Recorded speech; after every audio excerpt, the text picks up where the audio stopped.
अस्सलामु अलैकुम वरहमतुल्लाहि वबरकातुहू। आज हम सूरह आराफ की आयत नंबर 16 और 17 को पढ़ने और समझने लगे हैं।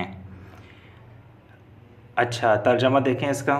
वही शैतान की बात चल रही थी। शैतान ने सजदे से इनकार किया और फिर जो है उसने कहा कि मैं जो है मिट्टी से बना हुआ, आदम जो है वो, मैं आग से बना हूँ, आदम जो है वो मिट्टी से बना है, तो मैं इससे अफजल हूँ, लिहाजा मैं सजदा नहीं करूँगा। तो अल्लाह ने उसको कहा, अल्लाह ताला उससे नाराज़ हो गए थे और अल्लाह ने उसको ज़लील कहा था। तो यहाँ पर जो है अब आगे ज़िक्र शैतान कहने लगा। मर्दू जब अल्लाह ने कह दिया था तो उसने मोहलत मांगी थी कि आप मुझे मोहलत दें हशर के दिन तक। तो अल्लाह ने कहा कि ठीक है, मैंने तुमको मोहलत दी। तो ये सारी बातें हमने पढ़ ली। आगे बढ़ते हैं। कहने लगा, अब चूँकि तूने मुझे गुमराह किया है, इसलिए मैं भी कसम खाता हूँ कि इन इंसानों की घाट लगाकर तेरे सीधे रास्ते पर बैठा रहूँगा। यानी बैठ रहूँगा मतलब बैठा रहूँगा।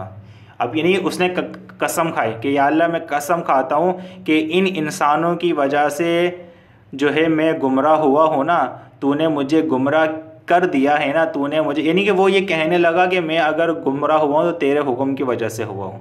ठीक, यानी अपनी गलती नहीं मान रहा, अल्लाह पे डाल रहा है। और फिर उसने कसम खाई कि मैं तेरे सीधे रास्ते पर बैठकर इन लोगों की घाट लगाया हुआ हूँ और इनको जो है ना मैं छोड़ूंगा नहीं। इसका अब जो मतलब है कि शैतान ने अपनी बदअमली की ज़िम्मेदारी ख़ुद कबूल करने के बजाय माज़ल्ला अल्लाह ताला की तकदीर पर डालने की कोशिश की। हालांकि तकदीर की वजह से किसी का इख्तियार सलब नहीं होता। तकदीर का मतलब ही ये होता है कि फ़लाँ शख्स अपने इख्तियार से फ़लाँ काम करेगा।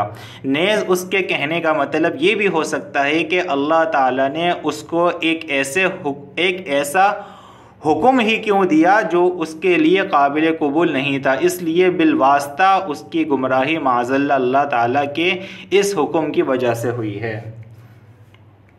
तो फिर अगली आयत में ज़िक्र है, तर्जमा देखें। फिर मैं उन पर, यानी शैतान कहने लगा कि मैं सीधे रास्ते पर बैठा रहूँगा घाट लगाकर, फिर मैं इन पर, यानी इन इंसानों पर चारों तरफ से हमले करूँगा। यानी चारों तरफ से इन इंसानों को गुमराह करने की कोशिश करूँगा, इनके सामने से भी और इनके पीछे से भी, और इनकी दाएं तरफ से भी और इनकी बाएं तरफ से भी।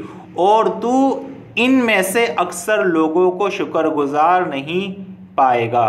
शुक्रगुजार नहीं पाएगा का मतलब यहाँ पर ये हो सकता है कि ये मैं इनको मुशरिक बना दूंगा, मैं इनको जो है ना शिरक पर लगा दूंगा, तौहीद से मैं इनको हटा दूंगा, तौहीद से मैं इनको हटा दूंगा। जब तौहीद से मैं इनको हटा दूंगा तो ये तेरे शुक्रगुजार नहीं रहेंगे, तुझे याद करने वाले नहीं रहेंगे, तेरा शुक्र अदा करने वाले नहीं होंगे और ये शिरक में मुब्तला हो जाएंगे।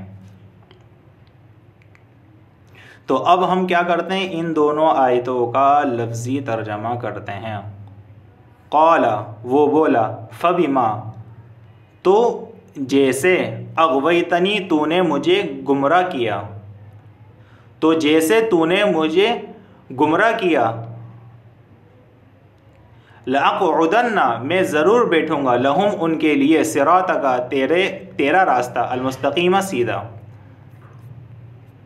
सुम्मा, फिर, लआतियन्नहुम, मैं ज़रूर उन तक आऊँगा, मिन से, बैनी ऐदीहिम, उनके सामने, वाव का तर्जमा और, मिन खल्फिहिम, और मिन खल्फिहिम, पीछे से उनके, वा और, अन से, ऐमानिहिम, उनके दाएं, वा और, अन माने से, शमाइलिहिम, उनके बाएं, वला तजिदु, और तू ना पाएगा, अक्सरहुम, उनके अक्सर, शाकिरीन, शुक्र करने वाले नहीं पाएगा तो उनमें से अक्सर लोगों को। तो अब हम इन दोनों आयतों की क्या करते हैं भाई, तिलावत कर लेते हैं, लफ्ज़ी तिलावत। क़ाला फ़बिमा अग़वैतनी लअक़उदन्न लहुम सिरातकल